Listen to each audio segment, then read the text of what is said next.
Means of Grace. Walking with God. BD number 6340. August 27, 1955, as yet it is still a time of grace. I still try to persuade you humans by various means to turn around or to lead you into perfection.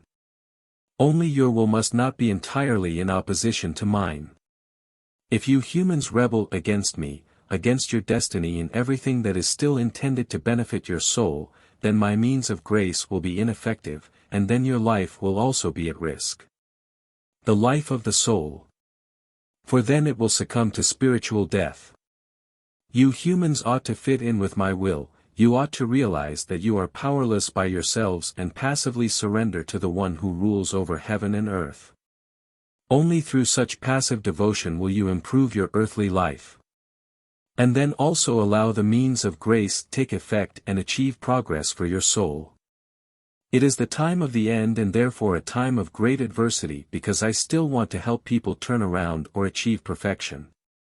It truly would not be love on my part were I to leave you to your destiny and thus provide you with an unrestrained, carefree earthly life without misery and tribulation, for then your souls would definitely go astray, since the inner drive for ascent is only present in very few people. I must support you because I love you, but I can only grant my support in a way which I regard as a blessing for your soul. By being strict with you in order to bring you to your senses, since you are close to the end and haste is essential. Yet every person can improve his earthly fate himself by walking his earthly path in unison with me, by joining me more closely and thereby making every downfall impossible. And then I will also guide him such that his earthly life will be more bearable. For then he will no longer need harsh means of help because I will have won him over for myself. Yet as long as the human being still resists me he only feels the burden and not my help.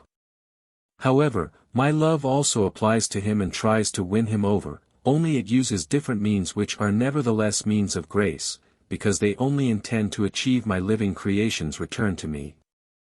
But how insignificant are these sufferings and adversities compared to the torments of a renewed banishment into solid matter. Which, however, will irrevocably happen to you humans if you don't bow down to my will in these last days before the end. Through suffering and adversities I want to achieve nothing other than your return to me, who can and will help you at all times. You labor and are heavily laden. Yet you know one who calls you to himself. Follow his call, come unto me, all ye that labor, and are heavily laden, and I will give you rest. And there is nothing I will not give you if only it benefits your soul. Join the group of my children, don't keep apart in willfulness or defiance but come to me as well, you who are still distant from me, and relinquish your resistance. For traveling the path with me is truly easier and more pleasant since I will guide you such that you will effortlessly reach your goal. But my path leads away from the world. For my kingdom is not of this world. Yet it is your true home which will receive you when you have to leave the earth one day. Only a short stretch of the path is still ahead of you, but it is enough for you to reach the right goal. But if you hand yourselves over to me and my guidance without resistance you will not regret that you followed the one who is the Father of all of you, who wants to guide his children to eternal beatitude. Amen.